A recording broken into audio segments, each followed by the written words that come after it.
नमस्कार दोस्तों, आज हम बात करेंगे एक ऐसी घटना के बारे में जो आज भी रहस्य बनकर दुनिया भर में चर्चा का विषय है। Delivery Malaysia 370, good morning. Malaysia 370, stand by. यह है मलेशियाई एयरलाइंस फ्लाइट MH317 की कहानी। Malaysia 370, request level. 370, we are ready, requesting flight level 340 to Beijing. इस फ्लाइट के बारे में कई सवाल हैं जो आज तक अनसुलझे हैं। क्या हुआ था उस दिन? आइए जानते हैं फ्लाइट MH317 के लापता होने की पूरी कहानी। 370, right of takeoff.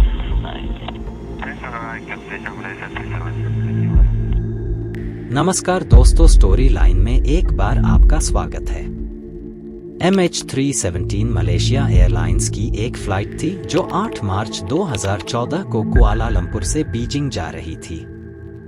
फ्लाइट में 227 यात्री और 12 क्रू सदस्य सवार थे। यह फ्लाइट बोइंग 777-200 ER विमान था, जो एक बहुत ही विश्वसनीय और सुरक्षित विमान माना जाता है। उड़ान 370 शनिवार 8 मार्च 2014 की सुबह कुआलालंपुर, मलेशिया से बीजिंग, चीन के लिए एक निर्धारित उड़ान थी। यह मलेशिया एयरलाइंस द्वारा अपने केंद्र कुआलालंपुर अंतर्राष्ट्रीय हवाई अड्डे से बीजिंग कैपिटल अंतर्राष्ट्रीय हवाई अड्डे के लिए संचालित 2 दैनिक उड़ानों में से एक थी। स्थानीय समय 12:35 MYT 8 पर प्रस्थान करने और स्थानीय समय 8:30 पर पहुंचने के लिए निर्धारित थी।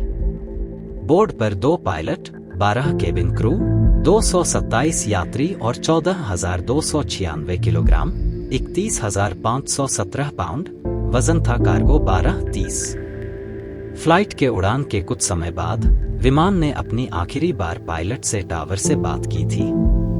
करीब रात के 1:19 पर पायलट ने कहा, Malaysian 370, contact Ho Chi Minh 120.9. Good night, Malaysia 370. और उसके बाद विमान से कोई संपर्क नहीं हुआ। फ्लाइट के बाद अगले कुछ घंटों में विमान ने रडार से गायब हो गया और पूरी दुनिया में खलबली मच गई। Breaking news tonight, a Malaysia Airlines flight MH370 Flight MH370 disappeared en route to Beijing. 70, we are ready, requesting flight level 340 to Beijing. Good night, Malaysia 370. Flight MH370 ended in the southern Indian Ocean. 8 मार्च को गायब हुए Malaysia airlines के विमान के शेष चालक दल और यात्रियों की भी जांच की जा रही है। लेकिन कैप्टन जहरी अहमद शाह और उनके सह पायलट फारिक अब्दुल हामिद कई खुलासों के आलोक में विशेष फोकस बन गए हैं। 53 वर्षीय श्री जहरी एक अनुभवी पायलट जो 1981 में मलेशिया एयरलाइंस में शामिल हुए और 18,000 घंटे की उड़ान का अनुभव प्राप्त किया। Search and investigation. अचानक विमान के गायब होने के बाद तुरंत एक विशाल सर्च ऑपरेशन शुरू हुआ। 26 देशों ने इसमें शामिल होकर हिंद महासागर में विमान को खोजने की कोशिश की। 60 जहाज और 50 विमान शामिल थे।